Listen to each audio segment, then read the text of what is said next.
Je voudrais que vous écoutiez, Monsieur le Président, le témoignage, ou plutôt l'interpellation du docteur Khaled Ben Boutrif. C'est un médecin humanitaire, il est franco-algérien, il exerce à Toulouse, il s'est rendu 2 fois à Gaza. Écoutez bien les mots qu'il emploie pour décrire la situation. Bonsoir Monsieur le Président, Khaled Ben Boutrif, je suis médecin urgentiste, j'ai été à Gaza 2 fois pendant cette guerre. Sur place, les hôpitaux sont à l'agonie. Et pas que les hôpitaux, pénurie de médicaments, souffrance psychologique massive de leur population, insécurité, déplacement, famine, manque d'eau potable, un génocide caractérisé.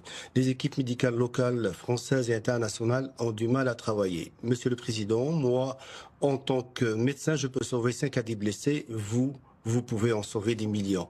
Un cessez-le-feu immédiat est impératif afin de protéger les civils et permettre l'accès aux soins.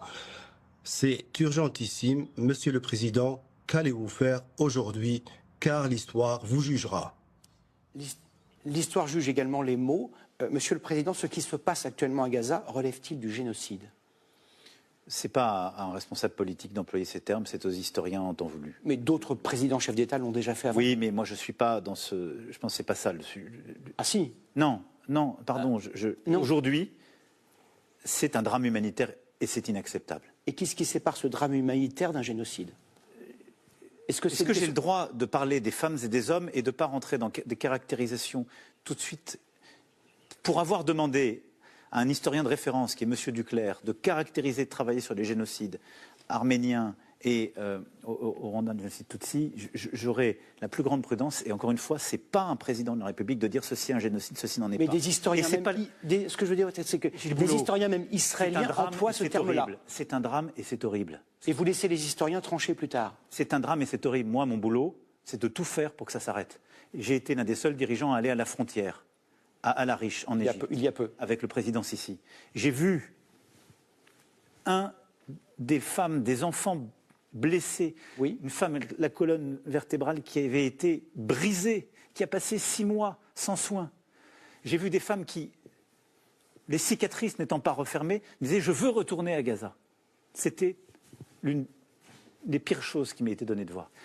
Et j'ai vu toute l'aide que la France, tant d'autres pays, acheminent, qui était à Al-Arish, qui était là, bloqué par les Israéliens. Et donc je le dis avec force, ce que fait aujourd'hui le gouvernement de Benjamin Netanyahou est inacceptable. Et aujourd'hui, la crise humanitaire est la plus grave que nous ayons connue depuis octobre dernier. Et donc la position de la France, elle est constante. Et je vais ici en donner la cohérence. Le 7 octobre, il y a eu une attaque terroriste de la pire ampleur contre le peuple israélien lancé par le Hamas. Qui a fait plus de 1200 morts dans des conditions qui a été atroce. Et donc nous l'avons condamné avec force, qui a été pour la France l'attaque terroriste qui a tué le plus de nos enfants depuis Nice. Nous avons reconnu le droit d'Israël à se défendre, mais comme une démocratie. Notamment pour récupérer les otages vivants. Il en reste notre combat depuis le 7 octobre 2023, c'est libérer tous les otages. Et je pense à toutes les familles, en particulier celles qui malheureusement n'ont pas vu leurs enfants encore revenir ou ont vu leurs enfants revenir morts. Et de démilitariser le Hamas. Mais dès le mois d'octobre, la France dit la solution n'est pas d'attaquer Gaza de manière indifférenciée. Dès le mois d'octobre, j'appelle à un cessez-le-feu. Dès novembre 2023, nous organisons la première conférence humanitaire pour Gaza à Paris, le 11 novembre 2023. Et nous nous sommes battus sans relâche pour arrêter ce conflit. Et aujourd'hui, on a besoin que les États-Unis d'Amérique, parce qu'en vrai, celui qui a le levier, c'est le président Trump.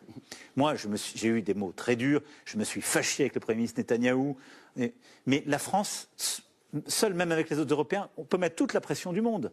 Mais non, il ne dépend pas de nous, il dépend des armes américaines. Et donc, moi, je fais un travail très étroit avec le président américain en lui disant « Tu as obtenu un cessez-le-feu il y a quelques semaines. Il y a eu un cessez-le-feu pendant quelques semaines en début d'année.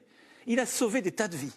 Là, depuis début mars, ce qui est terrible, le cessez-le-feu a été rompu. Mais toutes les routes humanitaires ont été fermées. Et le docteur a raison de dire ce qu'il dit. Il y a un blocus humanitaire total. C'est terrible, c'est-à-dire que pour la première fois depuis le début du conflit, vous imaginez ce qui se passe. Il n'y a pas d'eau, il n'y a pas de médicaments, on ne peut plus sortir les blessés, les docteurs ne peuvent plus y aller.